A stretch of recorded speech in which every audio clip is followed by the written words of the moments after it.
Nosso convidado está entrando, eu vou só apresentando ele aqui então. Começando, hoje é dia 5 de junho de 2020, eu sou Ana Paula Goulart, estou aqui dando continuidade às séries de lives do Memória da Eletricidade. O tema da nossa conversa é Novos Tempos, e nosso convidado é o Ricardo Levis, que está entrando, mas aconteceu alguma coisa aqui que ele não entrou. Vamos ver se ele entra novamente. Ricardo, você está me ouvindo? Estamos aguardando aqui você fazer a solicitação para você entrar.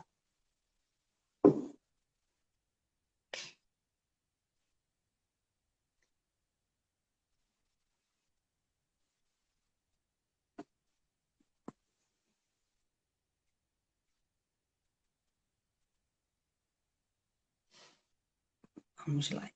Mandou aqui, peraí. Acho que ele vai conseguir entrar agora. Vamos aguardar. Olá! Olá, Ricardo. Tudo bem? Tudo jóia. Você Sim. está me ouvindo bem? Porque eu estou aparecendo congelado aqui. Eu estou te ouvindo, mas não estou te vendo justamente. A sua imagem não está aparecendo, pelo menos para mim. É maravilhoso, né? A gente faz o teste e dá tudo certinho. E daí na hora... Na hora sempre dá um probleminha. Você quer tentar sair e entrar novamente para ver se dá certo? Maravilha, vou sair e entrar novamente. Então tá bom, estou te aguardando aqui. Estamos aguardando. Então, hoje, Ricardo Levinsky, que vai conversar aqui com a gente sobre finalmente patrocínios culturais e novos tempos. Ele saiu e vai entrar novamente para ver se a gente consegue aqui. Vamos ver.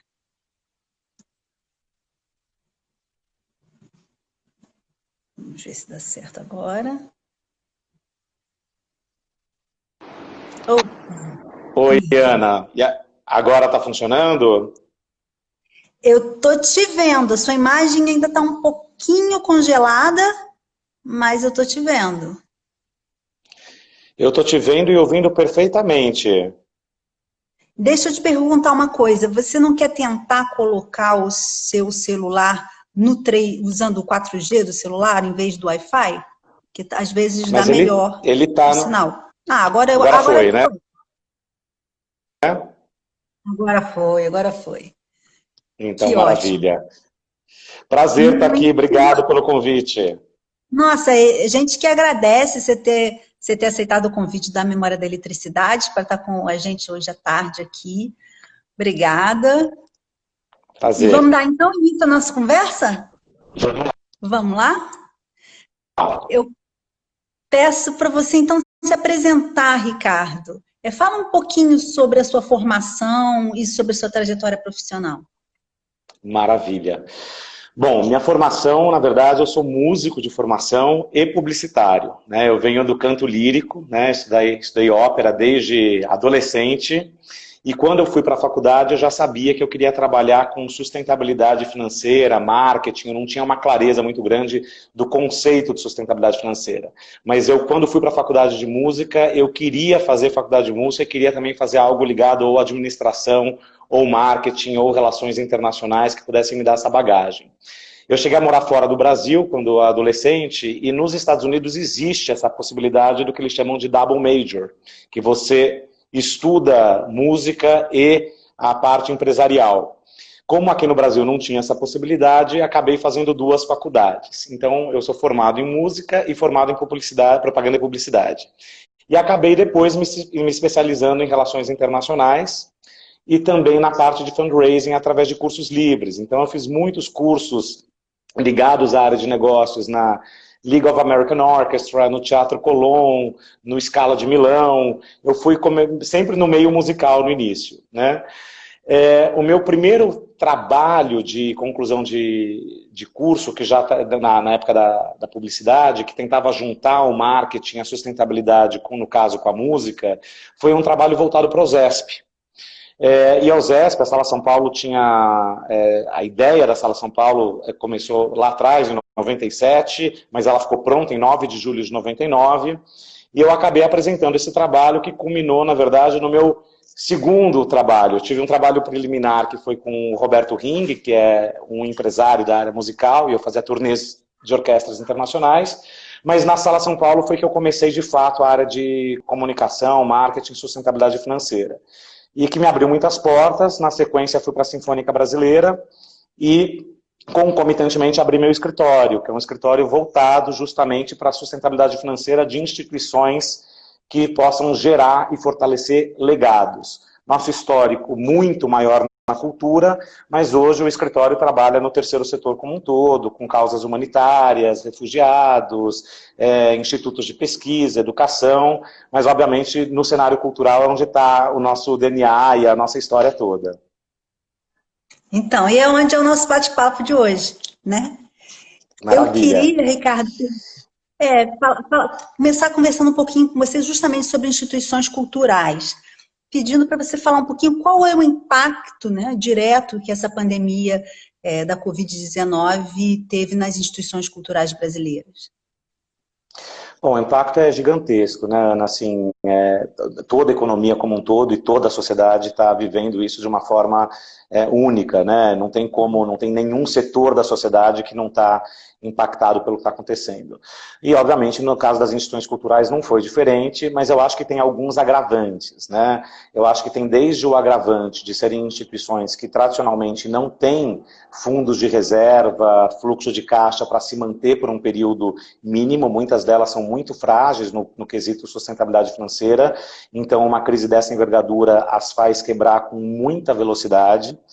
E tem também as questões que, obviamente, não dá para generalizar, varia de instituição para instituição, mas a questão do próprio isolamento social e do distanciamento social. Então, você pega o caso, por exemplo, das orquestras sinfônicas, né, ou do balé, ou da ópera, independente da reabertura dos teatros, para você ter uma sinfonia no palco, esses músicos têm que estar próximos, né? Então, se vai ter um isolamento social e um distanciamento que vai permanecer por mais tempo, consequentemente isso também vai ter um impacto não só na questão da sustentabilidade financeira, mas no próprio repertório. O que é possível tocar com músicos afastados? Vai ser música de câmara? Vai ser recitais, né?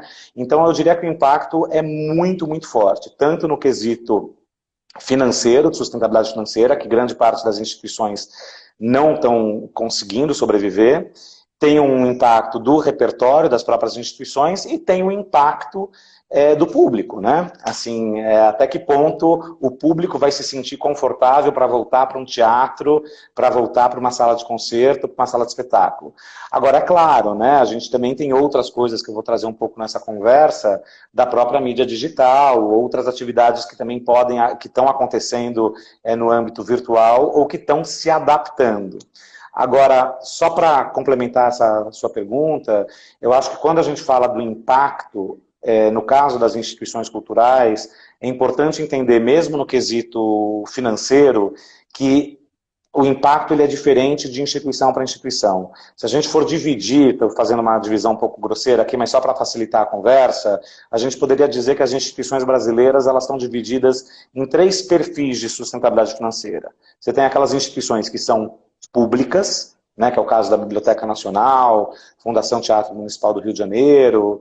Você tem aquelas instituições que são híbridas, no sentido de que são instituições públicas, mas com gestão privada, que é o caso do Museu do Amanhã, é o caso do MAR, da Pinacoteca do Estado de São Paulo, da USESP. E você tem instituições privadas, que é o caso do MASP, do Grupo Corpo, do Museu Judaico, Museu da Pessoa. Então, não dá para cada um desses perfis você teria uma análise de impacto distinto.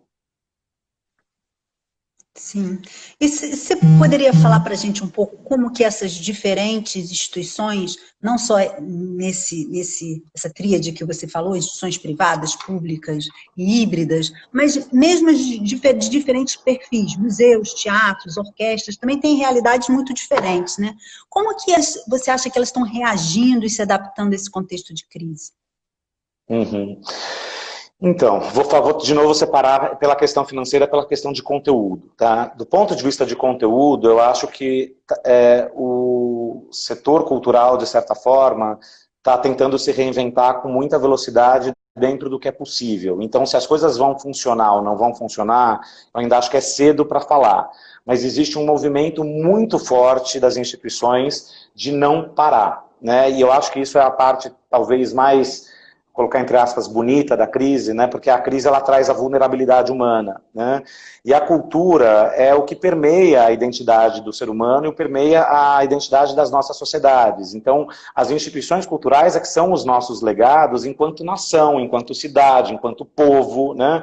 Então, é muito importante que essas instituições estejam vivas, para além da existência em si delas, mas pelo que elas representam para a própria sanidade mental de uma sociedade.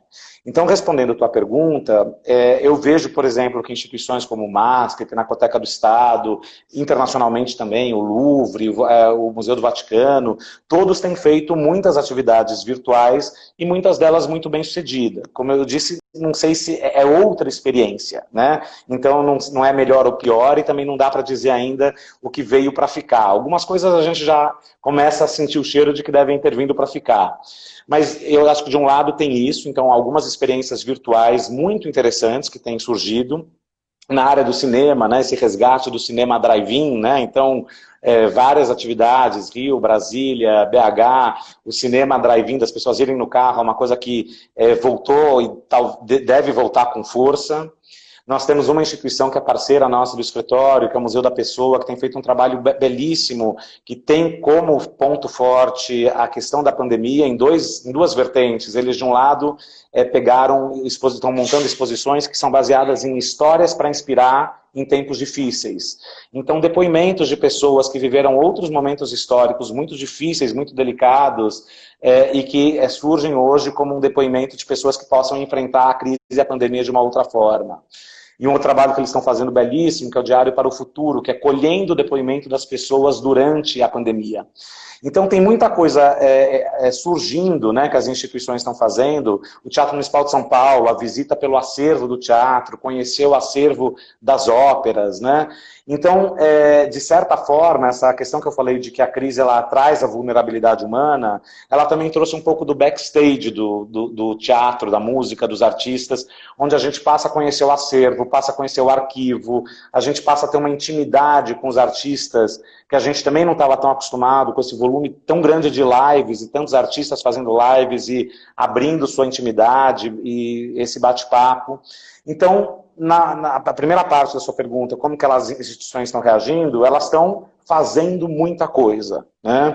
Tem séries, né, que estão surgindo com a temática da pandemia, tem a série Home Office da Marília Toledo, e tem outras tantas também com essa mesma temática. Então tem várias instituições e artistas perceberam na própria pandemia uma matéria-prima de novos trabalhos que estão surgindo. Eu acho que esse é um aspecto de produção, de união da classe. Agora, do ponto de vista, voltando para a sustentabilidade financeira, daí o problema é mais complexo, né? Posso entrar nisso, vou deixar você conduzir e me perguntar, mas assim, aí está bem difícil, né? Não tá simples e tem, como eu falei, tem várias instituições que têm um tempo de vida curto aí, que não conseguem aguardar muito tempo, então a gente tem que ser ágil. Então, Ricardo, você já fez essa crítica em outras entrevistas e falou aí no início do nosso bate-papo que as instituições brasileiras não têm uma estrutura voltada para o longo prazo, né? Não tem fundo de reserva, não tem lastro financeiro que permita elas suportarem, por exemplo, turbulências como essa que a gente está vivendo. Mas como que é possível para essas instituições justamente pensar em longo prazo se elas, em geral, a maior parte delas funcionam precariamente do ponto de vista financeiro, sobrevivem a duras penas, né, a duras custas, sobrevive com uma falta estrutural mesmo de recursos?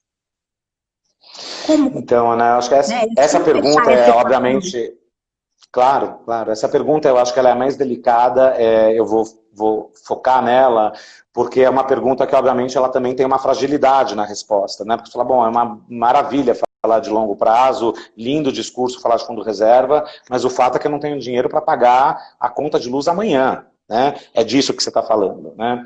Então eu vou voltar um ponto atrás para poder responder a tua pergunta.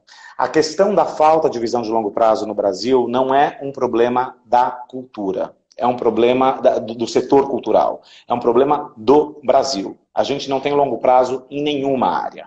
Mesmo dentro da iniciativa privada, nas empresas que têm estruturas mais robustas, quando a gente fala de planejamento de longo prazo, o nosso longo prazo é muito curtinho. Né? E o que acontece? Da mesma forma que a gente planta uma árvore, né? Tem um processo, você quer plantar uma árvore porque você quer que teus netos possam ter sombra daquela árvore. Você vai preparar a terra, você vai plantar a semente, você vai regar, vai passar uma geração, vai vir outra geração, essa plantinha vai virando um arbusto, esse arbusto vai virar uma árvore, e quem vai ter o usufruto desse benefício está lá na frente, que são seus netos ou bisnetos que vão poder usufruir dessa sombra dessa árvore. É disso que a gente está falando. Então, é um aspecto muito estruturante, muito cultural e complicadíssimo de resolver no longo prazo, no curto prazo. Ele é uma solução de longo prazo. Então, até a própria questão dos endowments, que é uma marca registrada do nosso trabalho, a gente fala muito, e eu sempre ouço muito essa crítica. Ah, é lindo falar de endowment, mas eu não estou conseguindo pagar a conta do fim do mês. Então, o fato é que pensar em longo prazo não exclui em falar de curto prazo. O problema é que a gente se acostumou a falar de curto prazo sem falar de longo prazo. Então, infelizmente, eu não tenho nenhuma varinha de condão e não tem mágica, né? Não tenho nada que eu possa trazer, eu vou entrar um pouco no detalhe, mas que vai trazer uma solução de como as pessoas possam sobreviver. Mas o ponto é que se a gente não conseguir olhar para dentro da nossa casa, com uma corresponsabilidade da sociedade civil, que envolve a gente mesmo, as empresas, o governo, o público, para que a gente possa ter os nossos legados como as nossas sombras das nossas árvores e como a nossa identidade, se a gente não fizer isso, não vai resolver. Você sabe que eu sou filho de psicanalista, né? Meu pai é psiquiatra, minha mãe é psicóloga. E as pessoas vêm no escritório e fiz análise, obviamente, não preciso te dizer a vida inteira, né? Daí o pessoal vem no escritório e quer, ouvi dizer que vocês trabalham com sustentabilidade financeira, a gente precisa levantar não sei quanto de dinheiro. E, na verdade, o que as pessoas vêm buscar no escritório é um super-herói, né? Eles vêm, na verdade, com a impressão de que eu vou fazer assim e a coisa vai acontecer. E eu brinco que o meu trabalho é parecido com o do psicanalista, porque, na verdade, você deita a pessoa no divã, a pessoa fala tudo o que ela precisa mudar, o que ela quer mudar, e o psicanalista fala, olha, a solução está dentro de você, né? E você ele vai te ajudar a ter as ferramentas para encontrar soluções. Não é diferente aqui. Então, o ponto concreto é que, por uma situação emergencial, como a gente está vivendo hoje, de desmonte total, não tem como, não vai ter uma solução estruturante de endowment que vai resolver. Isso não existe, neste momento, para o curto prazo. Então, para agora, sim, precisamos de leis emergenciais, as empresas precisam encontrar espaço para patrocinar, dentro do espaço da doação e da filantropia, a cultura também é e muito importante. As instituições precisam também pensar em possibilidades de outras atividades que são possíveis ser feitas dentro do virtual. Então, esse conjunto de ações, eles são necessários para o curto prazo. Então, não tem como fugir disso.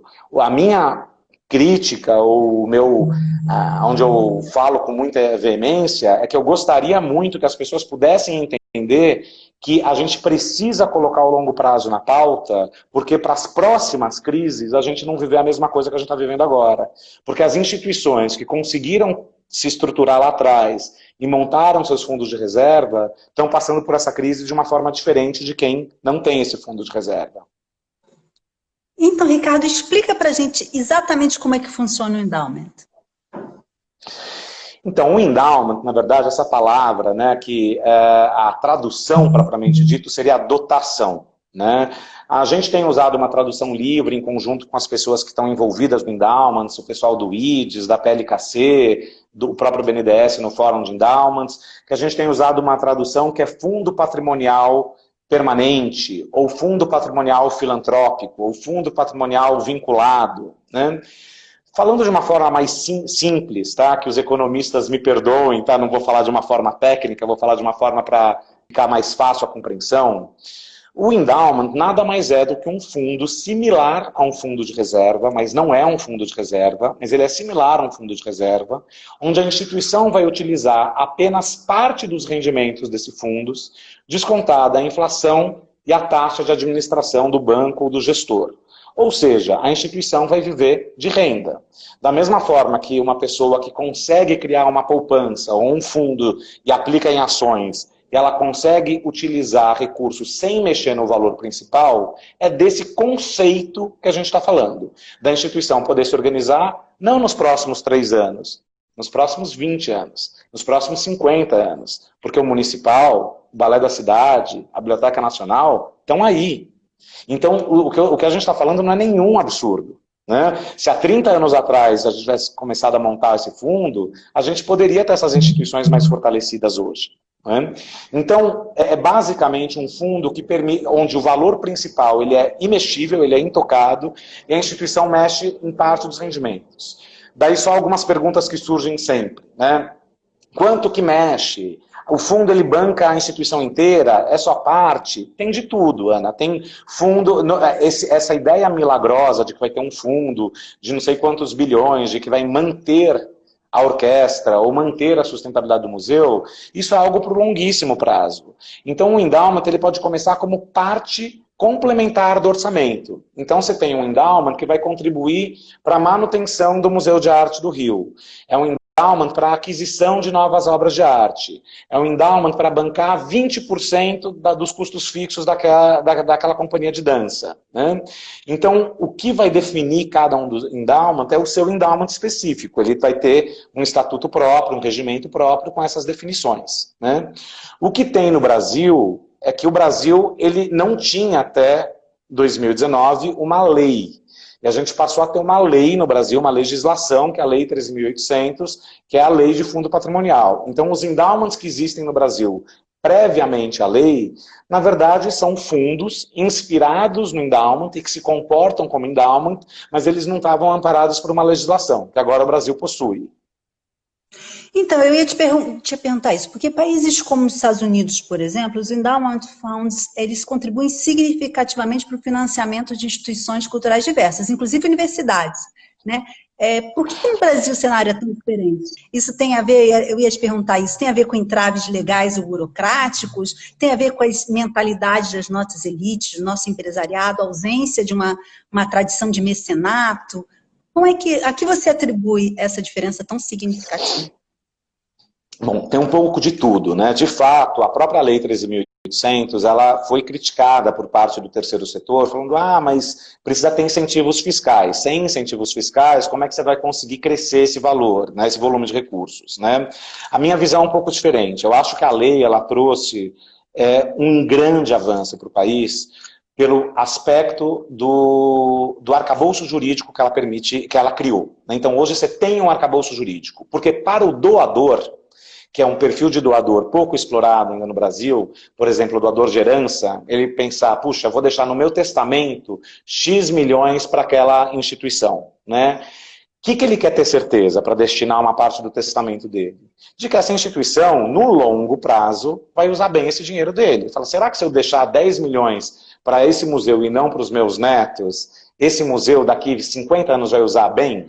Então eu acho que o que a lei trouxe foi esse arcabouço jurídico. Agora é óbvio que a gente tem batalhado, toda uma coalizão montada, liderada pelo IDES, a gente tem batalhado para conseguir incentivos fiscais. No caso específico da cultura, curiosamente, é o setor que já foi beneficiado, porque a Lei Rouanet, pela Lei 3.800, ela pode ser utilizada para endowment. O problema é que ela ainda não foi regulamentada. Então, desde o início do governo, eu mesmo já tive reuniões com os inúmeros ministérios, secretarias especiais de cultura que estão aí, para a gente tentar regulamentar e ter uma nova instrução normativa que permita a gente utilizar a Lei Rouanet para o endowment. A gente está batalhando por isso. Isso seria uma coisa fantástica. O próprio mercado cultural, na minha avaliação, ainda não comprou esse discurso, não entendeu isso, né? Mas a gente tem uma ferramenta fantástica na mão, que é a Lei 3.800, que pode ser usado com endowment. Agora, de novo, não vai resolver o nosso problema de 2020, 2021 e 2025. Estou falando de algo a ser construído lá para frente. Sobre o aspecto cultural que você traz, né? Tem sim um aspecto cultural, haja vista que os endowments eles se fortaleceram com mais facilidade em sociedades anglo-saxãs, né? Então a gente percebe que, óbvio, hoje, né, você tem endowments em vários países da Europa que não tinham uma cultura anglo-saxã e que, obviamente, começaram a aprender a usar a ferramenta do endowment, uma vez que os governos começaram a repassar cada vez menos dinheiro para a cultura, né? Então, essa diversificação de fonte de receita, esse mix entre sociedade civil e governo, passou a ser mais necessário. Mas tem uma questão cultural. E eu acho que esse ponto é a mensagem, para mim, mais forte, que eu não estou falando apenas das elites ou dos potenciais doadores, eu estou falando da sociedade. Eu lembro que uma vez eu estava conversando com uma grande amiga, que é a Fafá de Belém, e ela estava contando que quando ela era criança, em Belém, ela lembra da imagem da família dela saindo à frente da casa dela para limpar a calçada, né?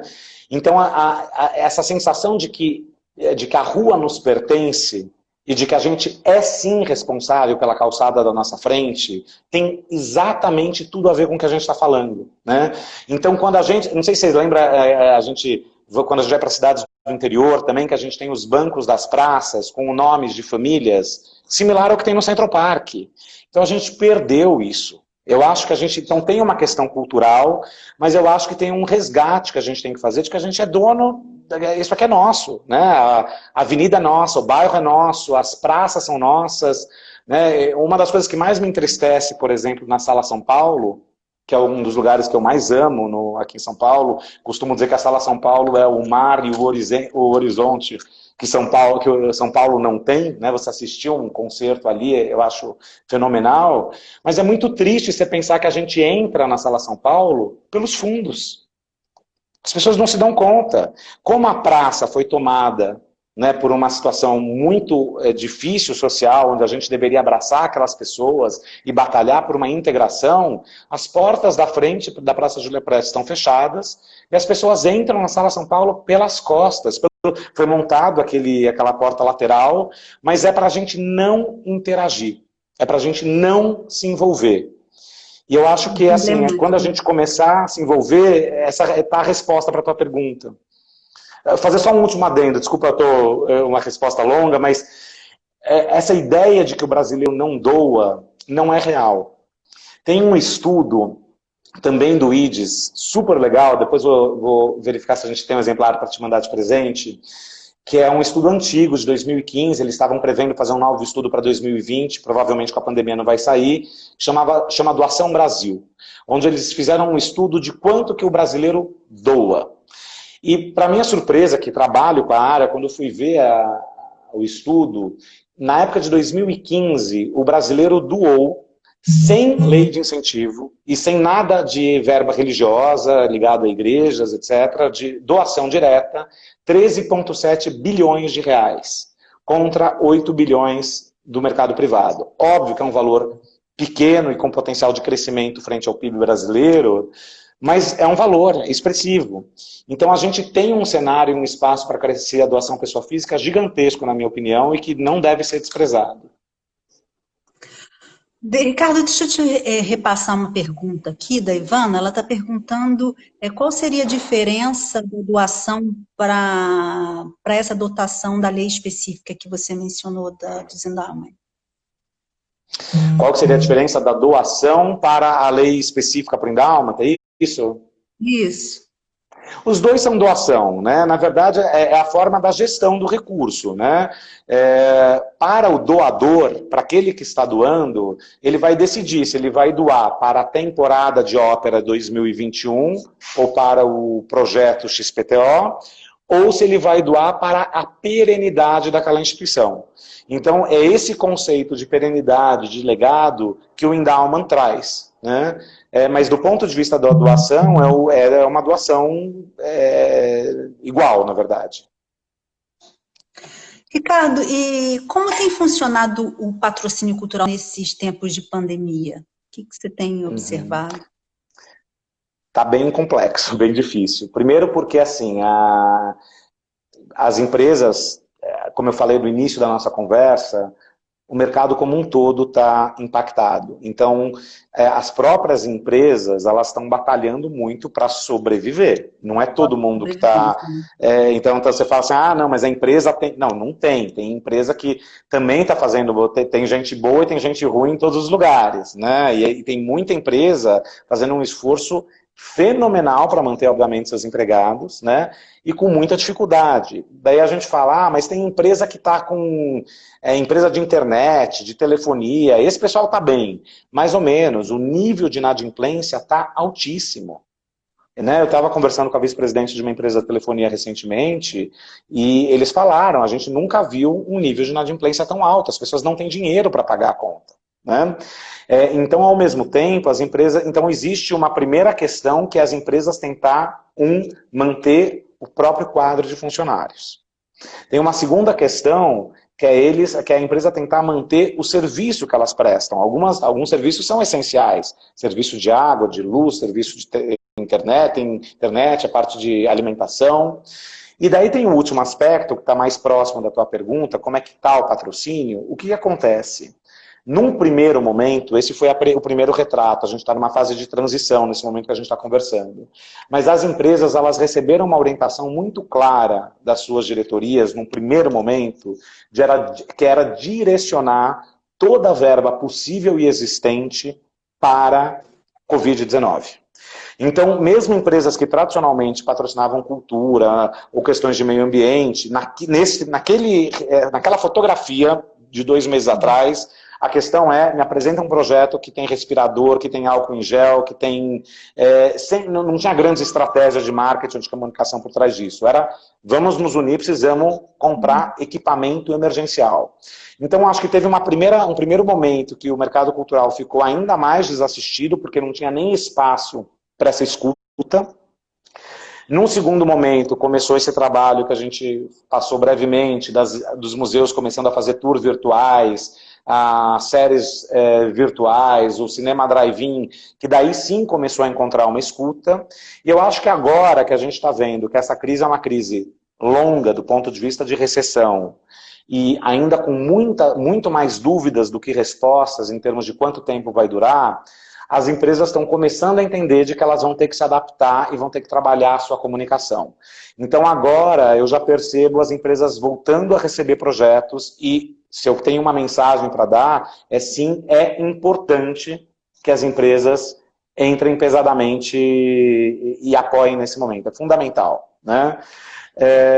Mas o fato é que as empresas voltaram a dar espaço para as leis de incentivo, estão olhando e analisando, e alguns projetos que estão se adaptando, tentando dialogar ou com concertos ao ar livre, peças ao ar livre, mas neste momento, se você me perguntar como é que está agora, a situação está muito delicada. Os patrocínios estão sendo fechados em pouquíssima escala e estava tendo muito pouca abertura para as empresas conseguirem ouvir o mercado. Acho que isso começa a reverter a partir de junho já.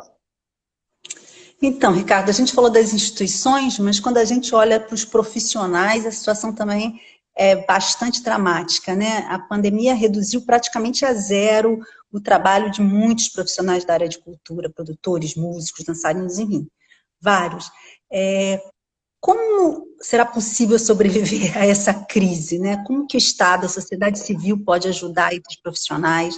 Você acha que a lei de emergência cultural, né, tão bonitamente batizada de Aldir Blanc, ela vai ser suficiente para socorrer esses trabalhadores do setor?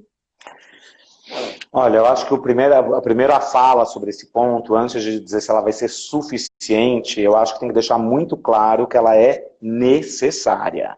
ela é necessária, né? Então ontem ela foi já aprovada na Câmara dos Deputados, agora está na última sanção presidencial, e foi aprovada com unanimidade, então ela é uma lei necessária, porque de fato essas pessoas não têm como resolver de outra forma que não seja com uma ajuda emergencial desta natureza.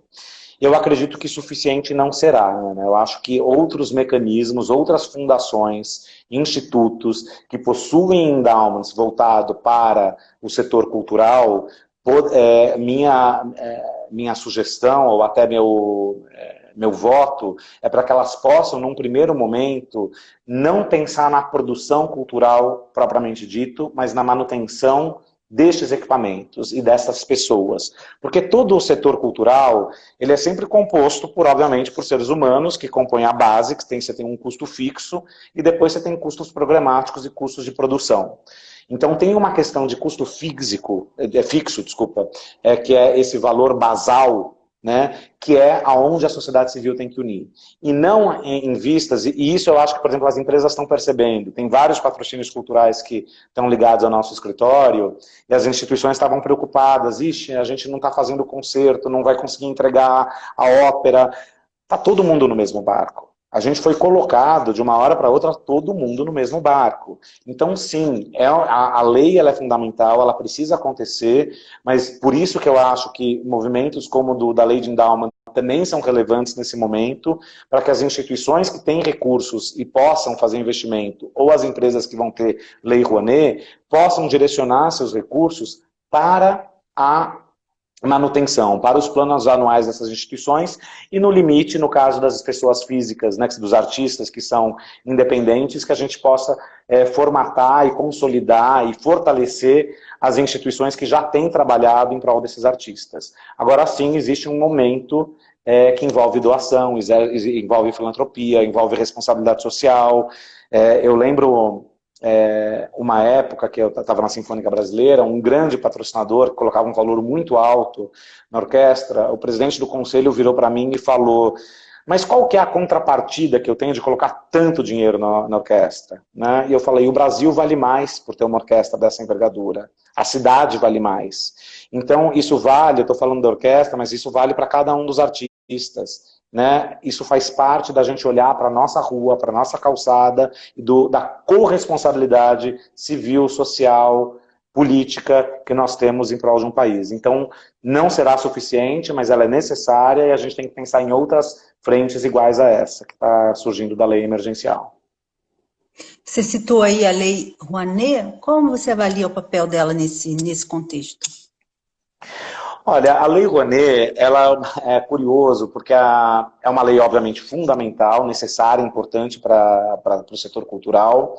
O único aspecto que eu vejo, a palavra negativa é muito forte, que eu vejo como ruim, é que ela, de certa forma, cegou um pouco o mercado cultural para essa diversificação de fontes de receita.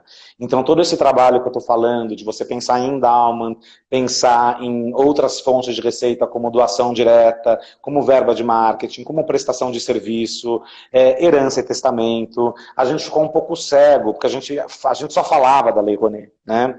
Então, esse é o único ponto que eu chamo a atenção. Mas eu acho que a lei é uma lei fundamental, uma lei que mudou a cara do país, que óbvio que teve questões que precisam ser avaliadas, como qualquer coisa na vida, a gente precisa sempre estar atento e vigilante para que tudo esteja sendo feito corretamente, mas eu acho que é uma lei muito importante. O que preocupa na lei é que a gente está num momento de ausência de não saber exatamente o que vai acontecer na Secretaria Especial de Cultura, né? Então a gente tem um espaço de pouco ou de não diálogo, né? E isso é preocupante, porque nós obviamente precisamos que os projetos continuem andando, né? Mas eu vejo a lei como, continuo vendo como um pilar relevante e importante. Acho que muitas empresas continuarão tendo o benefício da lei, mas vai diminuir, porque muitas vão ter menos lucro, então naturalmente vai ter menos leis de incentivo. E o aspecto novo que eu traria, não para essa situação da pandemia, mas para o médio prazo, é que a gente deveria olhar para essa questão da iene, que permita com que os endowments possam ser utilizados também como Lei Rouanet. Porque o endowment você monta normalmente no momento de bonança, e não no momento de crise, né? Ele é feito no momento de bonança. Ricardo, a gente já está meio caminhando para o nosso final, mas eu queria pedir justamente para a gente, né, quase nossa última pergunta, de você falar qual o papel justamente da arte, que as artes e a cultura pode ter para nos ajudar ajudar os indivíduos nesse momento tão difícil, tão delicado de insegurança, de isolamento social. Perfeito. Bom, acho que tem um pouco, eu até já falei, eu vou resgatar, mas eu acho que tem um aspecto, até como eu mencionei rapidamente, da questão da sanidade mental, né? É muito curioso, tem vários depoimentos, né, nas inúmeras lives e palestras, né?